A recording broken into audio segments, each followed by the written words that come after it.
will switch over to the internet and just walk you directly through the websites that are most important, how to navigate those, how to start the process if you haven't started, and then go from there. Let's see. What I'd like to do, though, is I've opened up the chat here, I believe. We're a fairly small group. I think we've got 15 or so people on. What I'd like to do is I go through the chat. If everyone could let us know whether you are registered in SAM or not yet registered. If you can just type registered, not yet registered in the chat, that'll give me an idea as to where you are in the process and where to focus my attention during the presentation. So when I got going through the sites, I don't want to spend a lot of time on the initial D&B registration of many.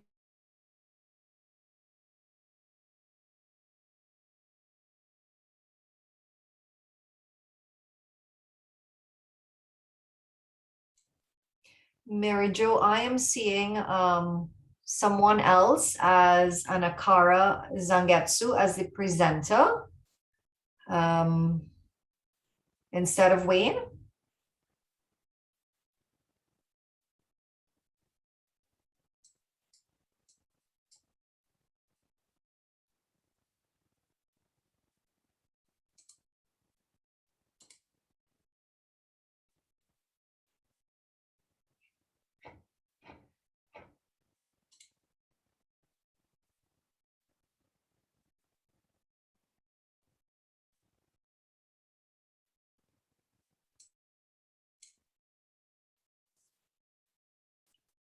Wayne, you are on mute and somehow, yeah. Okay, can you hear me now? Yes, we can hear you now. We lost you for a bit and somebody else became the presenter. Okay. If I get kicked off again, I'll try to just disconnect from this network, Lisa, and reconnect. And then in an interim, if you could just kind of take it from there. Okay. I'm going to share my screen again. So it's not showing the slides. Is that correct? No, we're just seeing you. Okay. All right, hold on just one second.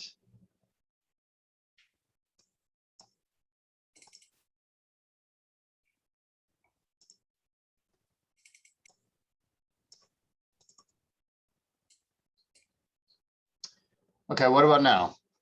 You're on the second slide, which is the one with to get started. So we're seeing your screen.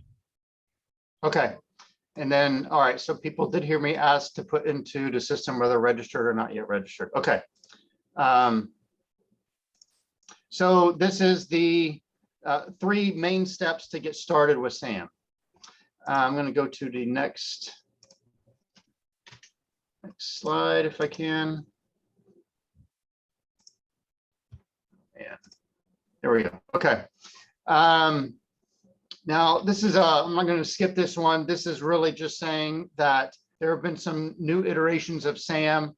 There were several other sites that were incorporated into SAM beginning about 2 years ago, and there was a site called beta.sam.gov.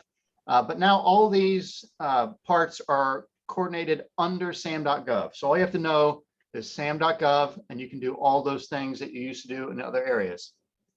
The main thing you need to know is if you need to do business with the federal government, you've got to be registered. It's sometimes called self-certifying your business. However, there's a different process for certifying. There are other certifications that you can self-certify within SAM, but you really just need to get registered first within the process to even be on the playing field. You can kind of consider the SAM database being the yellow pages for the federal government, and the federal government's not allowed to do anything outside of those yellow pages. So if you're not in there, they can't even see you and can't even look at you and can't even begin to contract with you on a project. So you've got to at least be registered in there. In that process, you also provide a lot of information about your business, about your size, your socioeconomic status. There are certifications you can go through to get that. There are also certifications that we provide here at SBA, which are called 8A, Hubzone. We also do women-owned business certifications. There are also veteran-owned certifications you can do. All that is through SAM, though. You start that process through there, and then you can be routed off to other areas depending on what kind of certification you're going for. So I'm just going to walk through in these PowerPoint slides what it is, but the real thing is I'm going to walk you through what that looks like through the websites. You'll need to go to Sam.gov. You'll create a user account. You'll create an individual account or a system user account if you're trying to perform data transfer from SAM to your government database system. That's typically more complex. In most cases, you just want to do an individual user account, click done, and then move on. You'll enter your name, you'll do a login, you'll register your entity. You'll see different options for complete registrations, incomplete registrations, inactive registrations.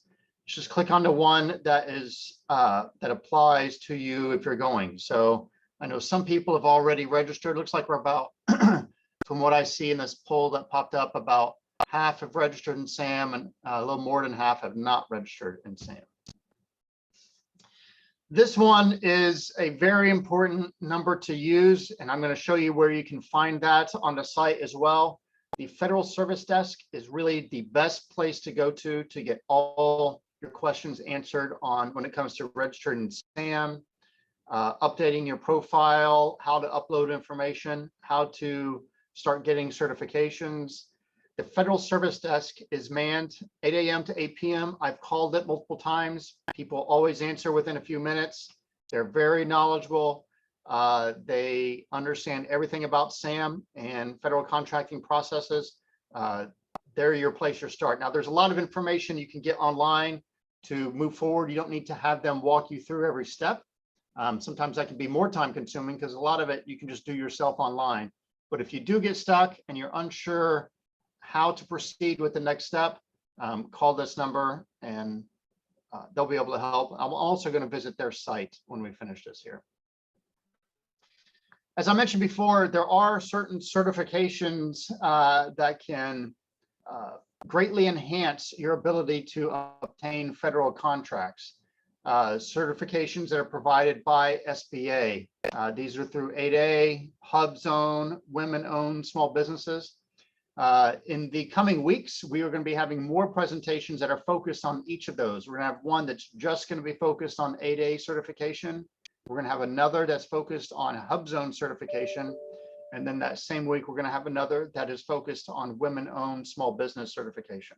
All that can be completed online by yourself at certify.sba.gov. There's absolutely no reason to wait until those presentations. In fact, I encourage you not to. If you're already registered in SAM and you're a woman-owned business and you would like to get that certification, go ahead and start that process at certify.sba.gov. That way, when it comes time to our presentation, if you'd like to join that, you can have some questions answered that may not be, you may not know to ask if you hadn't started the process yet.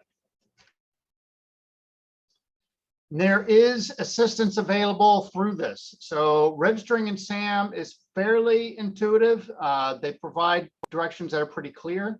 But as you get through to your certification processes and then start competing for federal contracts, researching federal contracts, understanding how to create a proposal, there are lots of resources to help with that.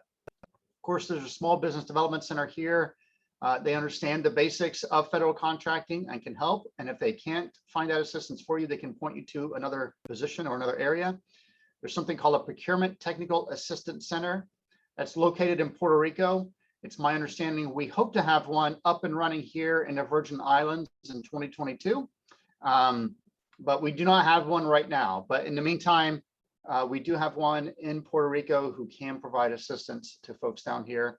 And then there are some marketing resources. FedBizOps is something I'm going to walk you through. It's now accessible through Sam.gov right now.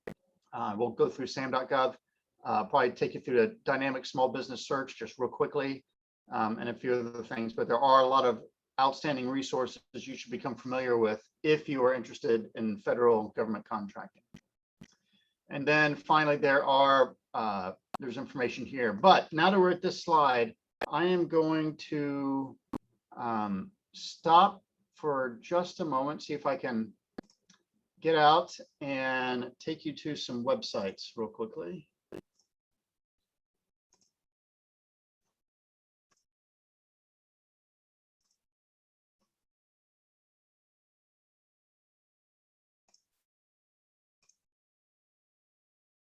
Okay, let me try to share my screen again.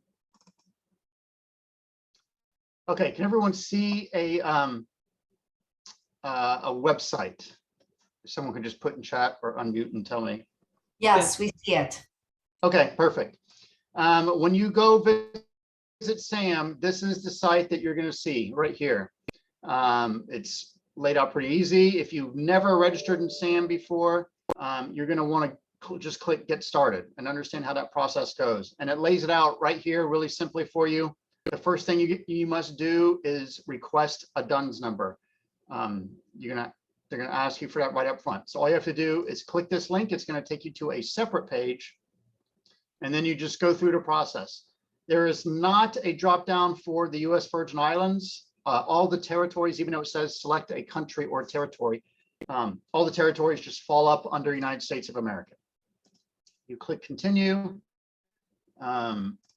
You can click that message, and then you start going through more information about your business. You're going to start entering in your business name, your address, your state or territory for us, and then you'll go through the process.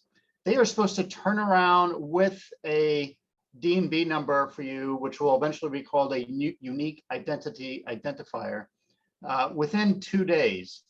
If they don't, I think that's let me ask. In fact, let's click the FAQ. It should say, how long does it take?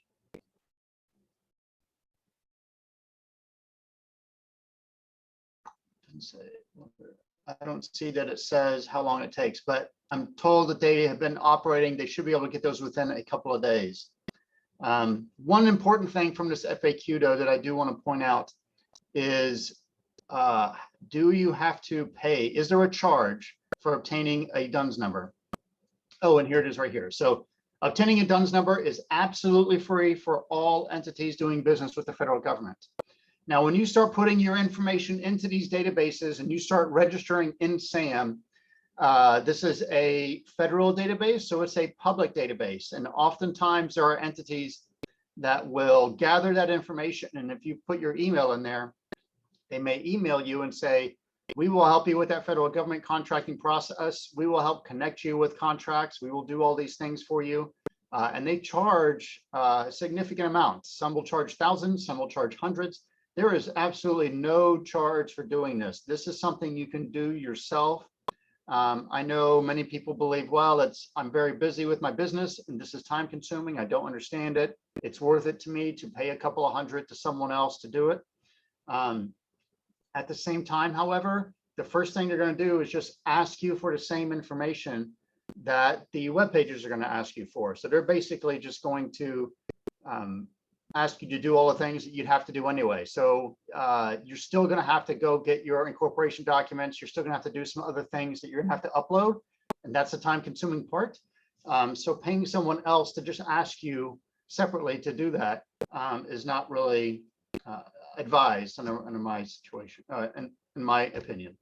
It does say here, under normal circumstances, the DUNS is issued between 1 and 2 business days when you're doing it online yourself. So want to take you to that. That is the first place you go to start this process. The next thing it says is just to prepare your data. And that's important, just to pull together all the things that you're going to register in SAM. So once you get that DUNS number, then you've got that piece of information, then you can begin registering in SAM. But before you get there, you want to pull together the information you're going to need. So you'll need your taxpayer identification number, your cage code if you have one, and if not, I'm going to show you how to get that code. Banking information to set up deposits in your account if you have a contract, representations and certifications questionnaire, points of contact, all sorts of things. So you want to pull that information together And then you want to register your account in SAM, and that begins by getting a login.gov account. If you don't already have that for your business, here's a quick guide you can click on, and it talks to you about how to create your login account. You go to this email address. It's fairly straightforward and simple. Many of you probably already have such an account, but if you don't for your business, it's something simple that you can obtain. Okay, let's see. Let me go to, I had mentioned cage code. I want to make sure I take you to that. Here we go. So if you have not obtained your cage code, and again, this is a link you can access through the SAM site. This gives you more information on that. And CAGE stands for Commercial and Government Entity Program. This is just an identifier that identifies you to the federal government.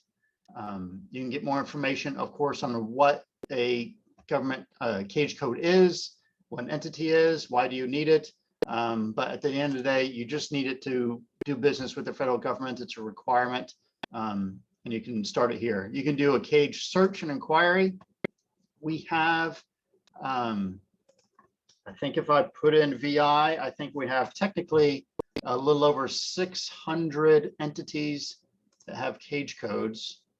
Let's see if it loads quickly for us.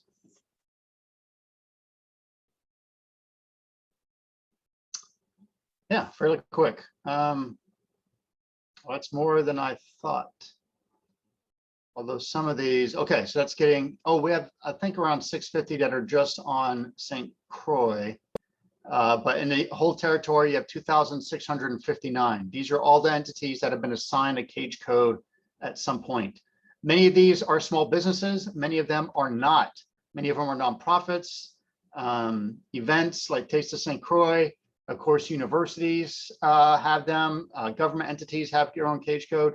But all the small businesses that have them are in here as well, and you can search them. And they're all, like I said, this is a government or a public database, so people can go in and get all sorts of information on businesses in here. And I'm going to take you to another site later on. It's going to show you how you can use that public information to your benefit as someone who's registered in SAM. So I've gone through the basics of how you register in SAM. I'm going to take you to this part as well. So this link is also on SAM. It's called the Federal Service Desk, or FSD.gov. This is a very important site that helps you answer questions. You can click on a lot of things that give you more information, such as these help topics. There are videos, there are FAQ documents to answer a lot of questions. Highly encourage you, as you're registering your entity in SAM, pursuing certifications, that you visit the Federal Service Desk and make sure you read a lot of information on there. There's a lot of fantastic information. But if you scroll down to the bottom, again, it gives this number 866-606-8220. It's always staffed by people who understand the system. Sometimes it's a matter of, well, information has changed. I don't know how to update my record, or the person I had on my staff who was in charge of doing all this is now gone. I have no idea what to do. You can call this number and they can help you address all sorts of issues with your SAM registration. So FSD.gov is the best way to address those. Let me take you to one more site. Okay. So I'm going to go to, or back to the SAM site, because I told you all this was there. So when you go to the home site, you'll see that there's a lot of information here, but there's also access to other data services that are on here. So let me see if it will pull up. That's actually not what I'm looking for. Wait. Contract opportunities.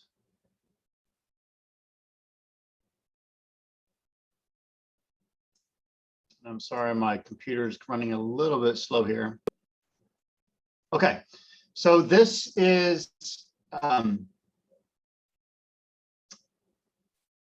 this is actually not it. Let me just go to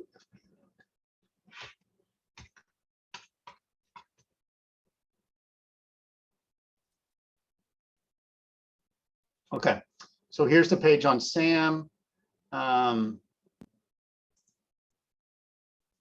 This is an old page, but this is through, if you go to so I'm going to give you the site, fbo.gov. It stands for Federal Biz Ops or Federal Business Opportunities .gov.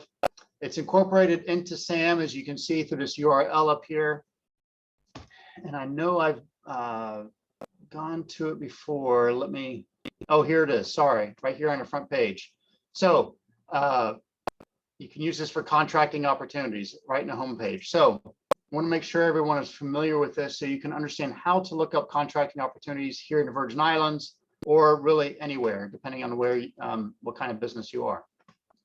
So if you click advanced search, if you are interested in contracting opportunities where the place of performance is here in the Virgin Islands. So perhaps you have a construction type business or a landscaping business or some type of business where you can't perform outside of the territory. So really only contracts that are here in the territory would make sense.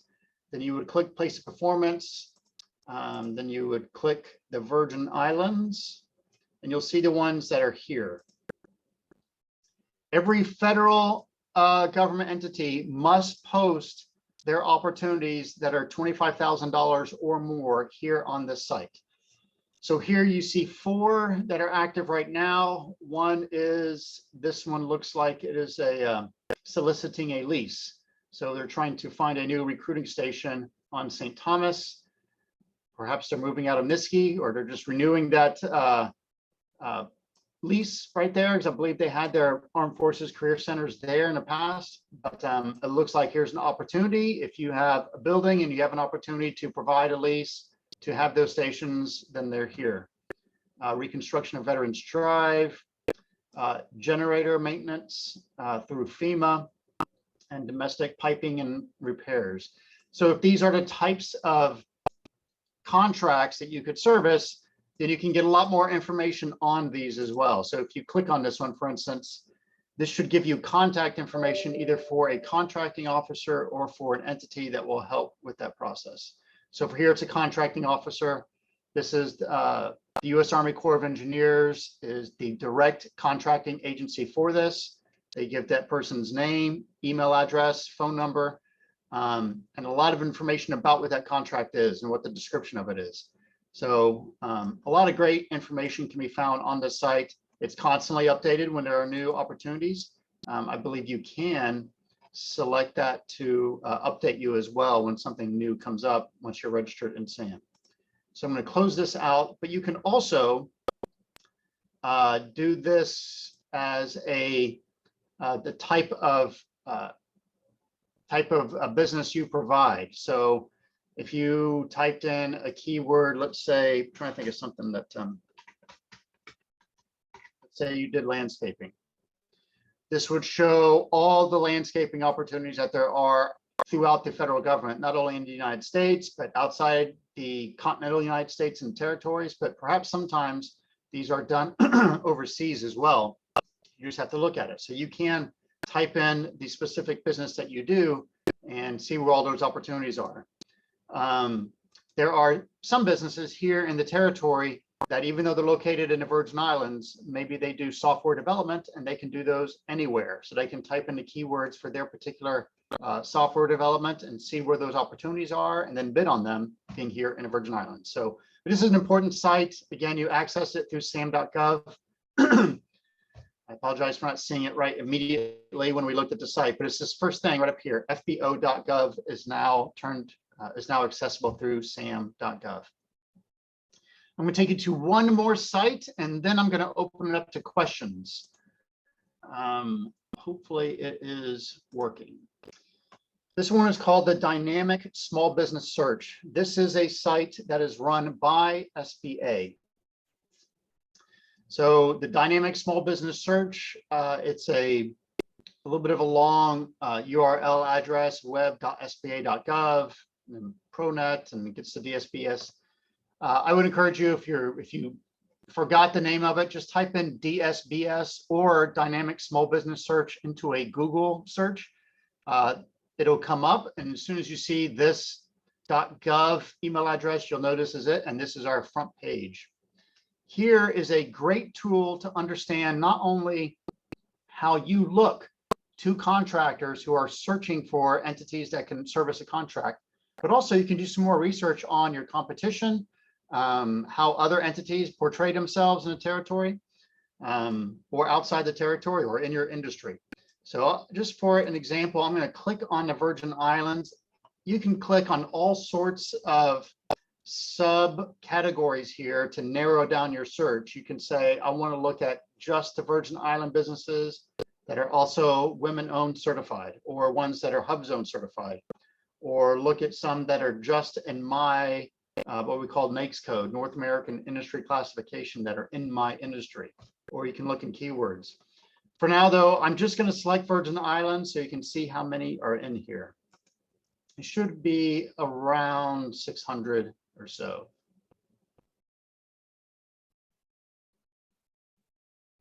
Okay, so we're at 642. So there are 642 businesses, small businesses that are registered in SAM. So what this database does is we go through SAM. As you saw before, there are over 2,000 businesses registered, entities that are registered in SAM. We take the ones out that are just small businesses and put them in this database, which is used by contractors. So many times federal contractors are looking for an opportunity to meet their goals to provide a certain number of contracts to small businesses. They go directly to this database to do their search. So if they were just looking for the number of businesses in the Virgin Islands, they would see them here. So a lot of businesses, the default fields that show up are the name, contact, address, and capabilities narrative. One of the first things that jumps out to you is not everyone fills out this capabilities narrative, which is a mistake if you are intending to compete for federal contracts. It's important that you fill this out and so that someone can see it. So some don't have anything. Some have a very basic, they specialize in renovations or repairs of existing structures. This one goes into a lot more detail. It's professional landscaping, janitorial, goes into its licenses that it has, where it can do business, that it serves residential and commercial and federal government contracts, that it has 8A, Hubzone, and DBE certifications. That gives a lot of information to a contractor or a contracting officer with a federal agency when they're looking for businesses. But in most cases, what they are doing is they typically are looking not just for all the businesses out there. They'll look specifically for a field. So they'll type in NAICS codes, which apply to the industry for which you're looking for a contract to be served. And then oftentimes they will look at, well, how many women-owned certified businesses are there? Let's say it was the construction field. Are there any women-owned certified construction firms that can compete for this? If so, then they can limit that contract just to women-owned businesses. But if you don't have that certification, then you will not be able to be part of that pool. So that was just a quick overview of the major sites, the very basics of Sam.gov, how to start that process, how to get registered, and then how to see some other sites on how you come up in a system, how to do some research, how to start looking at federal contracts. What I'm going to do now is stop my share. I can bring it back up again if we need to, but would like to start answering your questions. And I think there's a bunch in the chat, so let's start going through those. So Wayne, the first question that is around the entering your business address. Does it have to be a physical address like it has to be for like the idle applications? Or can most businesses who normally use a mailing address in the USVI put in their mailing address? Because this has been a problem with Cage for one participant here, that his physical address has not been verified 4 times in Cage. It's failed verification. Yeah, you should do a physical address if you can, PO box. I understand it's a big issue down here. I understand it's where people get their mail, and but you should have a physical address whenever you can. And if you are having trouble with that, you can contact SBA.gov and see if they can help. I believe some, let's see, registered here in the Virgin Islands. Let me see. when I pulled that up, I don't think any had a PO box, but some might. Let's pull that up real quick.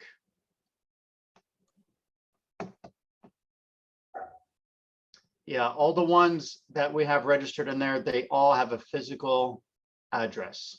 So you'll have to, I understand it's a pain sometimes to try to find that, but you just have to have a physical address. That's what they require.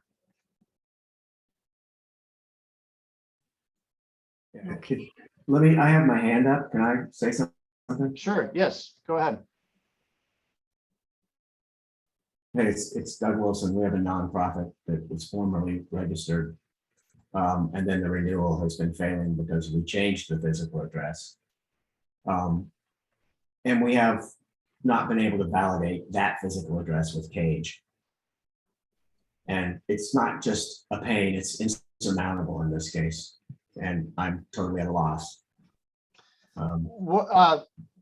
So I assume you've tried to get help and contact the Defense Logistics Agency, which manages Cage, and They do not, they will give you advice, but they do not connect with the actual individuals who do the validation, and their word seems to be law, and you have 3 days to respond or you get kicked back into the submitted category or the whatever prior to that.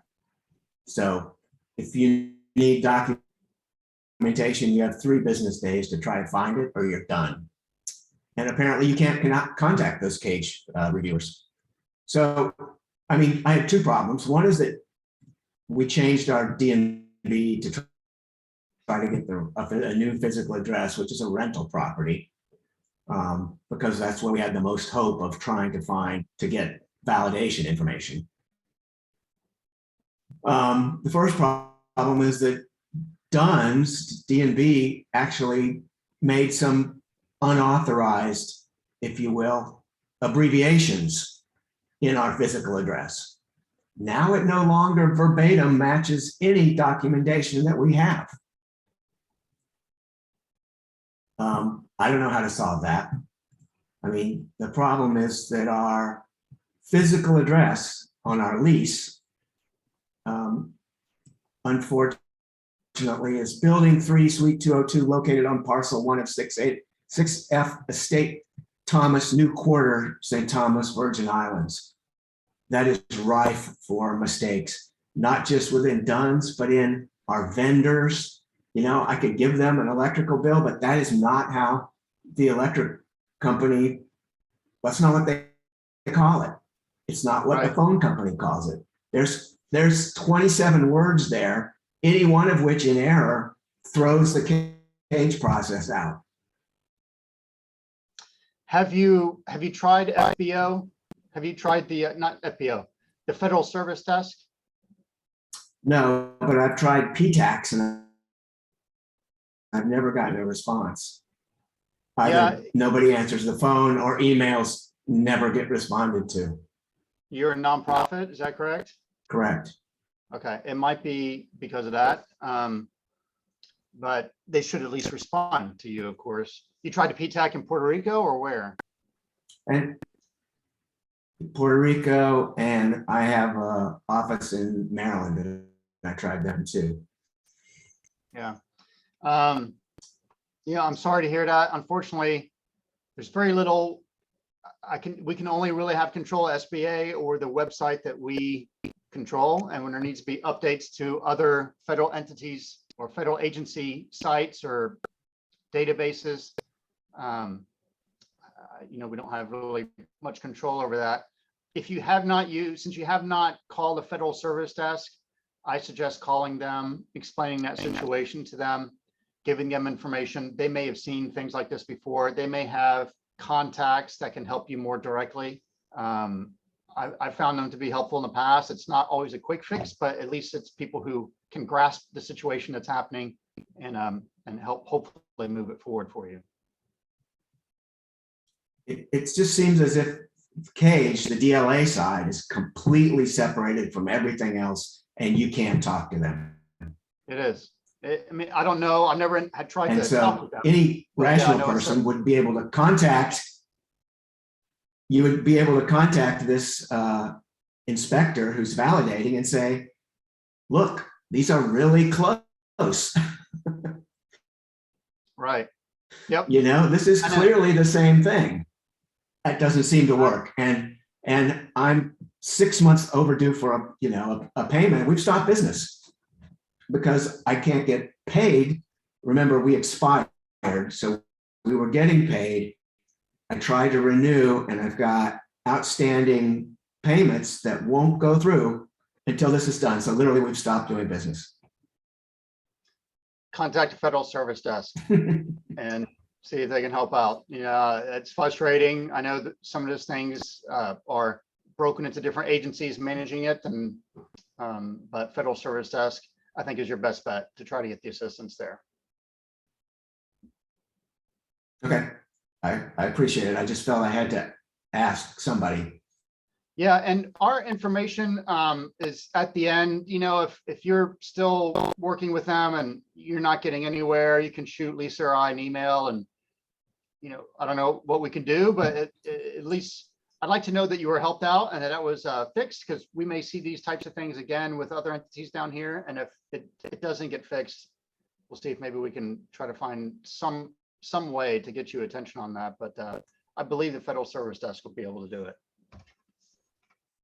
All right, thanks. I mean, I noticed in the chat that renewal problems were a common theme, so maybe some other people can address that. Right. Thank you. No problem.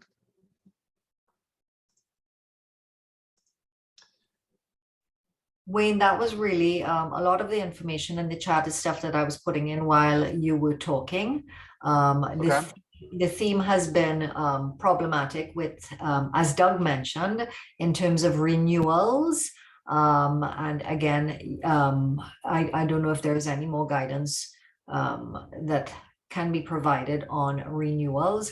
I know that you did mention before the change if you're a WOSB from self-certification to third-party certification. So I don't know if you want to bring that up at this point. Sure, I can bring it up. There's the one of the certifications that we manage is the women-owned small business. Prior to 2021, prior to then, to this year starting, when you registered yourself as a small business, if you were woman-owned, which in our definition is 51% or more controlled by a woman or women, then you just selected that, and you selected, yes, I'm a woman-owned business. And then you may have been required to prove that if you want a contract later on. The federal government has decided to certify upfront. So there is now a requirement that you must submit documentation to be certified. So anyone who had registered prior to 2021 and self-certified as a woman-owned small business is no longer certified as a women-owned small business unless they go through the process of being certified by submitting the documentation. That can be done through certified.sba.gov. But I know there are a lot of businesses here in the Virgin Islands that self-certified as women-owned businesses, but then did not go through the process to certify when that new rule was in place. So just want to put that out there. And I probably also should have prefaced this at the beginning of our presentation. Sam, Cage Codes, Dun & Bradstreet, these other entities, unfortunately, are not entities that at SBA we can control. It's typically not a presentation that we would do at SBA. We would typically be required to just, or encouraged to promote the programs that we know about and that we have control over, such as our certification programs and SBA programs for small businesses. But we certainly recognize that SAM is an education on SAM and an overview of SAM is a need here in the territory. So we're providing this information, but unfortunately we do not have the ability to control SAM. It's not our agency. We're just providing overview. And the best thing that I can give you when you start to get stuck is that Federal Service Desk is really the most helpful place in some of those. Sometimes we can answer some questions that we've seen the solutions to. but in most cases, you'll have to go through that.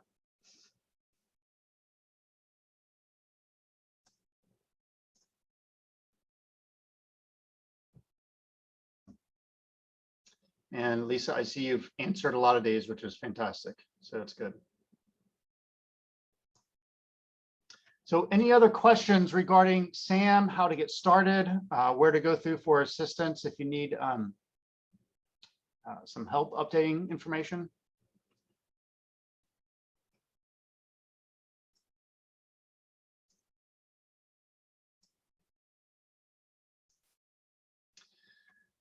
Okay, if not, we'll wrap up a little early. And what I'd like to do, let me go back to sharing our screen real quick.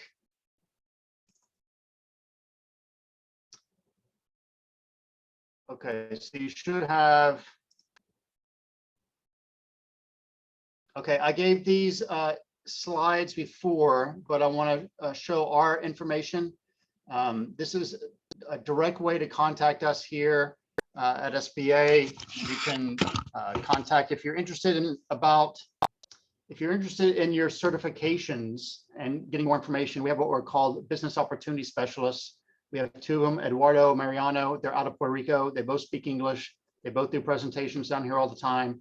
They fully understand everything about 8A, Hubzone, women-owned small businesses, all those. These are direct contact information if you have questions about that.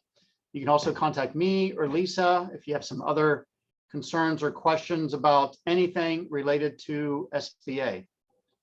And then I believe we're still collecting this feedback as an agency. So I want to give you an opportunity to provide feedback. If there's some additional things you'd like us to include on these presentations, please let us know at that slide. What I will tell you is in 2 weeks from today, I think that's November 6th or 9th. I think it's November 9th. We'll be having a presentation dedicated to nothing but 8A certification. We'll have one of our business opportunity specialists online to walk you through that process and then answer all of your questions on how that can be a big benefit to you here in the Virgin Islands. We are then the following week, which is November 16th, I believe, we're going to have a presentation on Hubzone certifications. We'll talk about what Hubzone is, why it is so valuable in the competitive process for contracts, and how you can obtain it just by being here in the Virgin Islands with your business. And then 2 days later, on that Thursday of that week, we'll do a presentation on women-owned small business certification. Lisa will walk you through that process and answer all your questions related to that. So with that, certified.sba.gov. I'm going to write that in here. That is the site that you go to get more information on your certifications for women-owned business, 8A, and Hubzone. So any other questions before we end for the day?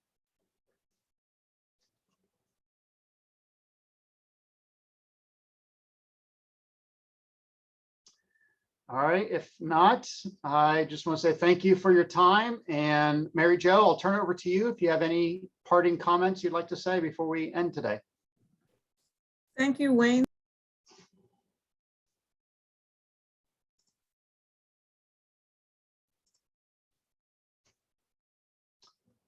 And Mary Jo, you're muted. Wow. Okay. On behalf of the State Director of the SBDC, Ted Gutierrez, and the staff on St. Thomas and St. John, we want to thank you, Wayne, for the presentation, and Lisa for your great backup support. Tomorrow, there's a webinar on, it's a roundtable with for National Disability Employment Month, and it's a roundtable at 11 a.m. and it's highlighting some employers in the territory that are looking for employees. So that will be at 11 o'clock. You can register for that on our SBDC webpage. And also tomorrow evening, in collaboration with the AARP, we are having a webinar starting a business in the Virgin Islands. And that's from 6 to 7:30 p.m. That's part of a 5-part series. And tomorrow is the third of the 5 series. third in the series of 5 webinars. So with that, we want to thank you all for joining us today, and we look forward to seeing you tomorrow or next week, tomorrow. Okay, thank you very much, and do have a fabulous day.